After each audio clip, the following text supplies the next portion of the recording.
Bonsoir Patricia.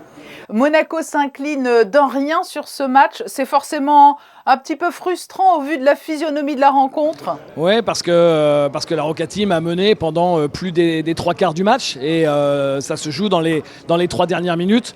Je pense que le tournant, c'est les problèmes de faute avec des joueurs qui étaient des joueurs majeurs sur ce match-là, qui sont sortis pour 5 fautes.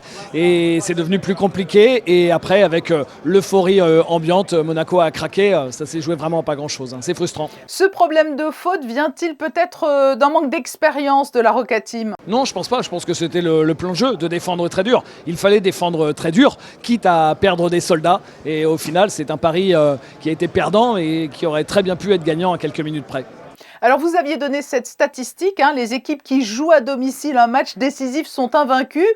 Mais on se disait que si une équipe pouvait casser cette série, c'était bien la Roca Team. Oui, parce que c'est une équipe qui n'a peur de rien ni de personne.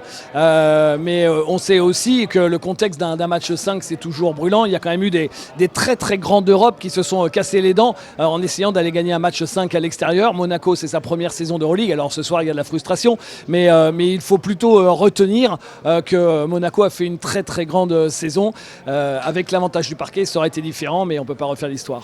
Oui, élimination, certes, mais avec les honneurs quelque part. Monaco a poussé l'Olympiakos dans ses derniers retranchements. Qu'est-ce que cela traduit du niveau atteint par nos rouges et blancs ?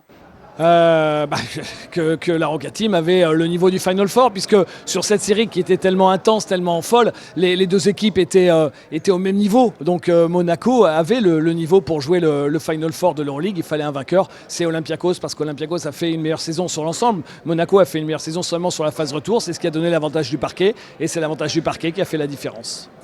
Après cette série face au légendaire Olympiakos, nul doute que l'AS Monaco Basket a gagné le respect du basket européen, David. Oui, clairement, en voyant la façon dont Monaco a regardé Olympiakos les yeux dans les yeux, en n'ayant pas peur de cette ambiance incroyable. C'est évident qu'en l'espace d'un an, le chemin parcouru est dingue. Il faut se souvenir quand même qu'il y a un an, c'était la victoire en Eurocup, là tout près du Final Four de l'Euroleague. Monaco appartient au cénacle des grands maintenant. Bon, l'Euroleague c'est terminé, mais la saison n'est pas finie, elle. Il va falloir se remobiliser maintenant pour le championnat de Betclic Elite. Et ce sera peut-être le plus dur, parce que quand vous passez à côté d'un rêve immense comme celui-là, celui de jouer le Final Four de l'Euroleague, ça va quand même être un peu compliqué de se remobiliser derrière pour se dire allez, on va chercher le titre de champion de France. Ça reste une ligne importante dans un club, surtout que là, ces dernières années, il y avait des finales qui ont été perdues.